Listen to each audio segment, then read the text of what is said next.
Hi, I'm Michael Balowski. I am reporting to you from Plainfield, Vermont. I wanted to talk about election fraud. Election fraud involving electronic voting machines and mail-in ballots. And the reason I wanted to focus on this for my very first solo episode, so to speak, is because I think it is the most important. It is the most important issue because if you think about it, if you're trying to change a society, you want people to wake up to things, all different issues. You want people, for example, well, let's take Big Pharma, for example. The latest polls show, I think it was Rasmussen polls show, more than half of Americans know somebody who was killed or severely injured by the COVID shot. I happen to be one of those people. I know multiple people, one who has died in my family, a relative, and another person who almost died, also in my family, from the COVID shot. So people are waking up to Big Pharma, the dangers of Big Pharma. I'm not saying all Big Pharma is wrong or bad, but people are becoming more skeptical of that. People are overwhelmingly against the Iran war. I think that almost goes without saying if you look online. Conservatives, liberals, lots of people, I believe it's like 70 to 80% of the nation are against the Iran war. What else? People have pushed back against some of the overarching woke initiatives, having, for example, biological males playing female sports. I guess my short of it is I think that people in general in society are more informed and or educated and or critical thinking of the world that be around them. That's good. That's great, actually. I go to sleep largely on that thought that people are more scrutinizing and more critical of the world around them than perhaps at any other time that I've been alive. I'm 44 years old. Just turned 44. Mid 40s. Anyway, so the reason I think that election fraud is the most important issue of all of them is because you can be awake to all these different issues: healthcare, economy, energy policy, education policy, economy, etc., wars, etc. It doesn't mean a darn thing if you don't get a hold of the ballot box. So I'm going to read from a book that I'm writing called Captured Vermont, which is essentially, if you can't tell by its name, it's about how a society has been captured via the control over the media, via control over education, via control over healthcare, etc., economy, healthcare, etc., etc. And I believe that people, not only in Vermont, but in the entire country, in the entire world for that matter, are really waking up to things. It's an encouraging thought. Not everybody. There's a lot of people who have their head in the sand, who only get their news from establishment media, who only trust the powers that be and are not critical. There's still a lot of that going on. We got a long ways to go. But we're way better off than I believe we were when we were younger, when I was younger. I feel more hopeful for society at large. But I'm going to read this article. This is an unpublished article, meaning I sent it into a publication. It did not run. Why am I sharing an unpublished article rather than a published article? Well, journalism is kind of a quagmire in the sense that I jokingly say to people, you can be good at things, you can be good at it, journalism, and ultimately be punished for it, be not see success. It's just the nature of the beast. So the nature of journalism is you are looking for people and or institutions that have behaved badly, wrongly, or are undermining the people at large, and you're trying to expose them or him or her or that. And by the very nature, by the laws of physics, I would argue, you are going up against all the powers that be. And all the powers that be including those within journalism itself, i.e. the publishers, i.e. the outlets, etc., are often pushing for you not to succeed. It's an unfortunate, it's the nature of journalism itself. And full disclosure, I don't think the publication that chose not to publish this article did so because they were trying to hide and or cover up anything. I think it was one of those scenarios where, and as I read the article, you'll start to understand, I was kind of swinging above my batting average, or I don't know if that's the correct saying, beyond my pay grade. Maybe I was in over my head. It's a complicated subject, and you'll see why, while important, it was difficult to get this published in the Federalist in early 2026, which is where I sent it. They gave it consideration. They said it was a good article. Ultimately, they didn't run it. This article is called Vermont Secretary of State's Office Not Investigating Data Discrepancies. So from the headline, you can probably deduce, I don't know if that's the right word, conclude that there is evidence of election fraud currently uninvestigated in Vermont, and they're not looking into it, hence they're not investigating. I had an article of a similar headline published, a published article in the Vermont Daily Chronicle about a year before, less than a year, about 6 months before this article came out. And as I read, you will become privy to that. So I'm already almost to the end of my allotted time. I'll get into it. We'll go 15 minutes instead of 10. Okay, the following story is from the Federalist, originally intended for the Federalist in early 2026. The article: a fraud detection expert and a web developer are engaging with the Vermont Secretary of State's office to prompt them to investigate what they are calling significant discrepancies in election data. Concerns are particularly related to the state's use of universal mail-in ballots and its methods to maintain voter rolls. Okay, so I'm going to break away from the article here and there. This article is focused on mail-in ballots. I personally think that electronic voting is as concerning, if not more concerning, than mail-in ballots. But for purposes of this article, we will focus on mail-in ballots. Okay, continuing. Their concerns are not getting the attention they were hoping for. Quote, this is from their press release: it seems clear that we are not likely to get much assistance from the Secretary of State's office, the courts, the legislature, or even the Vermont GOP, reads the conclusion from the latest Election Integrity Committee update by Vermonters Ron Lawrence and Brian Christie. The report says, quote, the only remedy is to take it to the people, end quote. Meanwhile, there's an ongoing lawsuit by the Trump administration against Vermont over the state not sharing access to its voter rolls. Lawrence and Christie authored the Vermont Voter Roll Integrity Analysis back in November. Lawrence works as a web application developer, and Christie is a certified fraud examiner and computer scientist. Top concerns include that at least 30,000 voted ballots from the state's 2022 election were from addresses deemed, quote, undeliverable, unquote, via the mail system. Another problem is that there were thousands of voters who had turned in ballots in the 2022 election that were subsequently purged from the voter rolls during an audit shortly after in February. These are among several discrepancies found in the election data overall.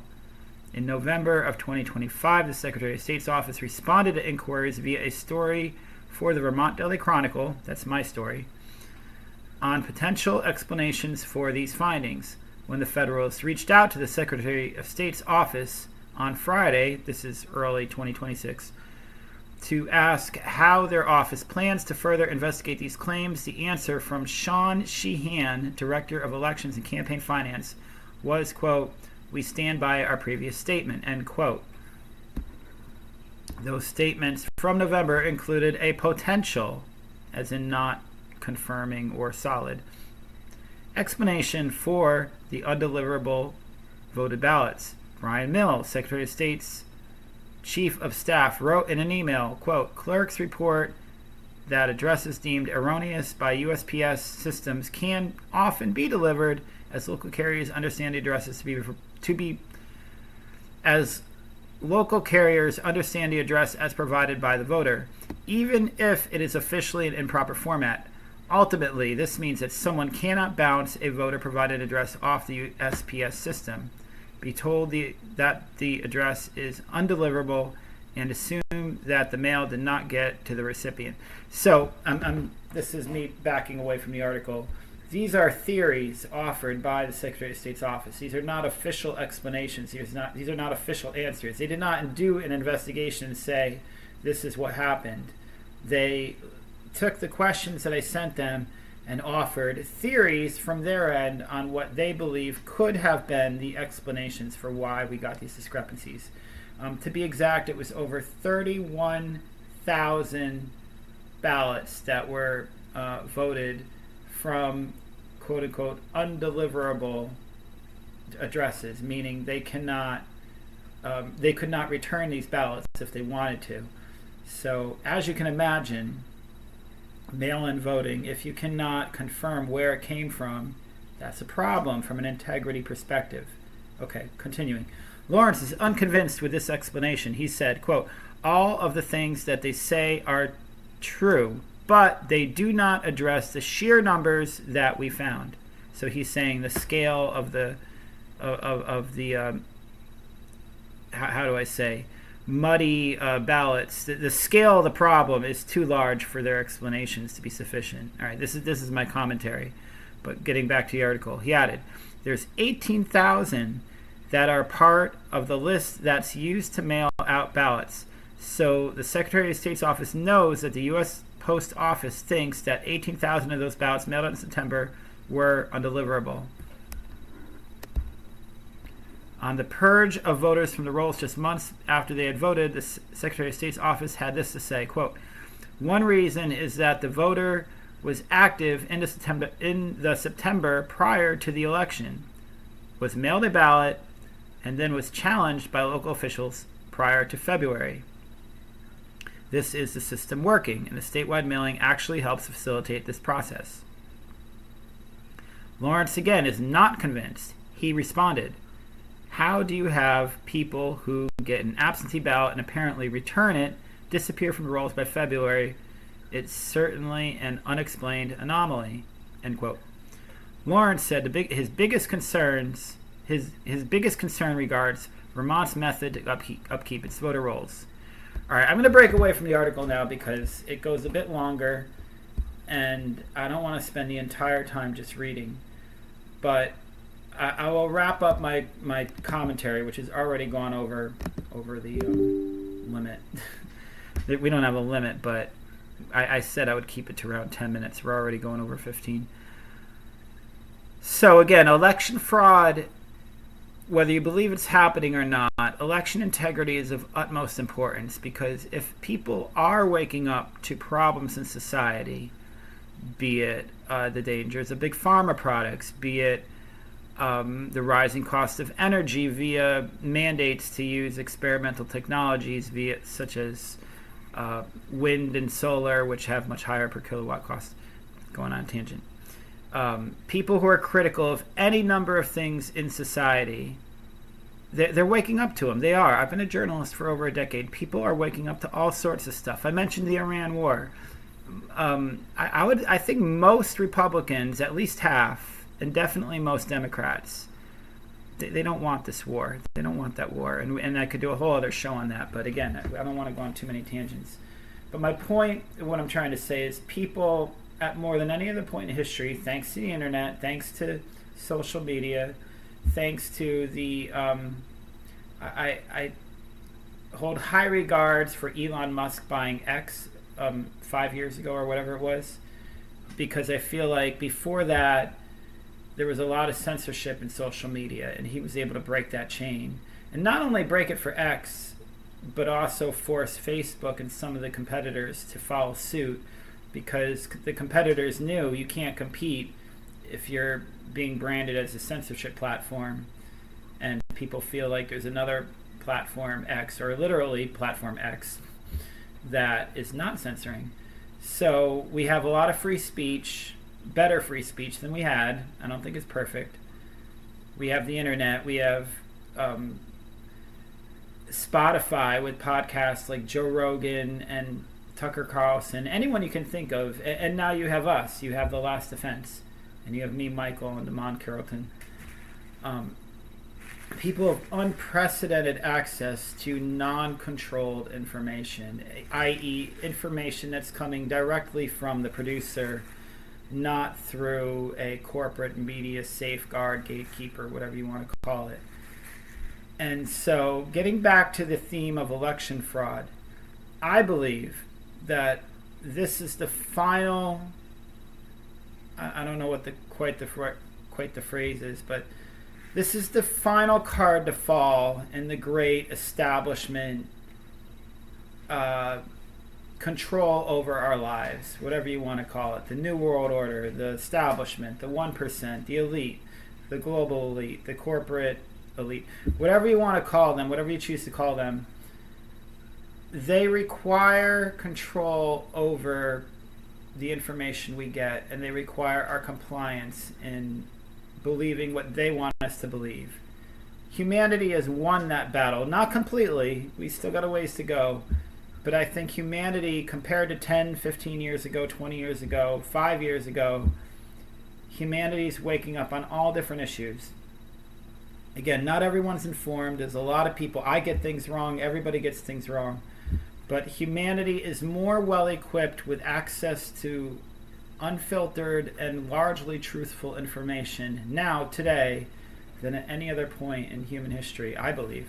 And that's a good thing. That's a very good thing. But again, I chose election fraud as my first topic for a solo podcast for a reason. If you cannot vote, if you cannot have a legitimate vote on any issue, none of what I just said matters. Throw away all the optimism. We're still in a crappy situation if we don't have control over our elections. And I could spend an hour, and I'm not going to, but I could spend an hour going over all the intricacies and vulnerabilities of mail-in voting.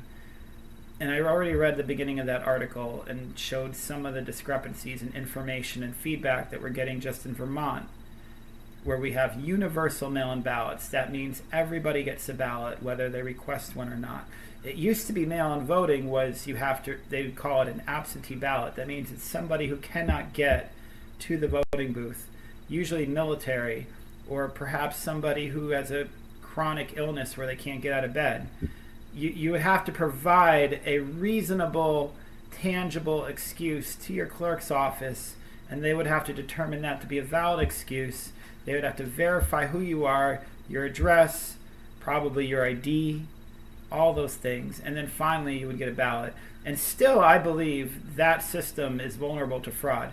But that's not what Vermont's doing. Vermont mails you a ballot. I will get a ballot this election, whether I request one or not. And I guarantee you I will not, because I obviously am not a fan of mail-in balloting. But I will still get, and I have gotten at this address, I kid you not, ballots for people who do not live here anymore. And I am being a relatively ethical person. I did not fill out those ballots and turn them in, even though it's been testified at the State House before they passed the universal ballots here in Vermont that by election experts that there is no way for, under our current system in Vermont, if I fill out a ballot that's not me, that's not meant for me, if I fill it in, put it in the envelope, seal it up, mail it on in, there is no reasonable expectation that they will be able to determine that I was not the person. Not reasonable. There's not any expectation. There is no way they can find out under our current system in Vermont. This has been admitted at the State House in testimony in the committee rooms when they were going over to do the universal mail-in ballots. And by the way, half of the town clerks, this is by Secretary of State Jim Condos, admitted during a media event, which I covered then for True North Reports, half of the town clerks advised the Secretary of State's office not to do mail-in ballots. The town clerks are for lack of a better phrase. They're like the foot soldiers. They're the ones on the ground that actually deal with the mail-in ballots. They know the vulnerabilities better than I can explain, better than a lot of people can explain.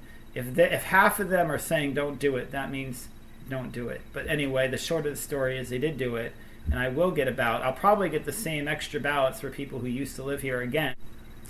And I could easily do an hour show or a 2-hour show on the vulnerabilities and intricacies of electronic machine voting.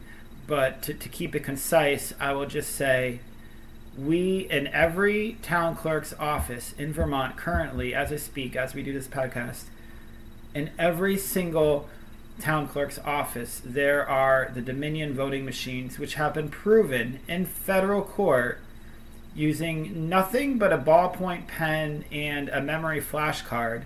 This is by Professor Halderman, I believe his name was. I apologize if I'm getting that wrong. Down in Virginia, it's been proven that these machines can be accessed online, can be manipulated. This is all on the record. This is all from federal court testimony and demonstrations in federal court. So the short of, again, I'm going to try to wrap this up here because I'm already over double time for what I thought this would be. The integrity of the ballot box is essential to a free society. You cannot, all those great things I said, like in the first 10 minutes of the podcast about people waking up, about people being more informed than ever, none of that means a darn thing if there's not integrity at the ballot box. And I think, and I'll share a couple of polls, I'm not the only one. Right after the election of 2020, the infamous election of 2020, Rasmussen reported, the polling company, it was something like 70+% of Americans, I don't have the exact number, but it's over 70% questioned or doubted the integrity of that election. And a similar number, 70+%, I believe it was, were saying basically they believe that our current election systems in America are vulnerable to fraud. France does not do mail-in balloting. They do not do electronic voting. You have to be there. You have one day you have to show up in person. No mail, no electronics. You have to vote in person. I don't have the statistics on every nation in the world, but I believe Europe as a whole and most of the rest of the world, definitely most of the rest of the world, does not do universal mail-in balloting. And I know other nations are pushing back and or banning or just have not allowed electronic voting. There's a big controversy in South Korea. My wife's Korean. In South Korea this year, because they were really trying to push for all electronic voting. Electronics are so complex. They're so vulnerable by their very nature. All of them are online. Of course they're online. Anyway, that's my rant. So if you want to read more, I'm going to type it in right now and give you the article. 31,000 ballots, unreturnable, Vermont. I'm putting this into a search engine. Vermont Daily Chronicle. And you're going to get, good, it came up. Now, this is kind of embarrassing. I put 13,000. I'm a little dyslexic. As if 13,000 wasn't bad enough. It's 31,000. The headline says 13,000. You can read more online right now as you're listening. You can punch this in and find it on any search engine. Fraud expert and software developer find 13,000 voted ballots from undeliverable addresses in Vermont 2024 election. It's actually 2022 election. Couple of mistakes there. The essence of the article remains true. Please read it. Maybe it was a 2024 election. I wrote this over a year ago, or almost a year ago, so I'm kind of going by memory. In any case, please look up the article and read it, share it with friends. This is the article that our Secretary of State's office has not answered to. They have, officially they've answered, they've responded to, they have not given answers to, if that makes sense. They responded to it, They did not give explanations to it. The integrity of the ballot box is essential to a free and sane society. I think that wraps it up. So thank you for listening to my rant. Please listen to The Last Defense, the podcast. If you're listening to this, if you found this podcast, that means you probably know where those are. And thank you for listening.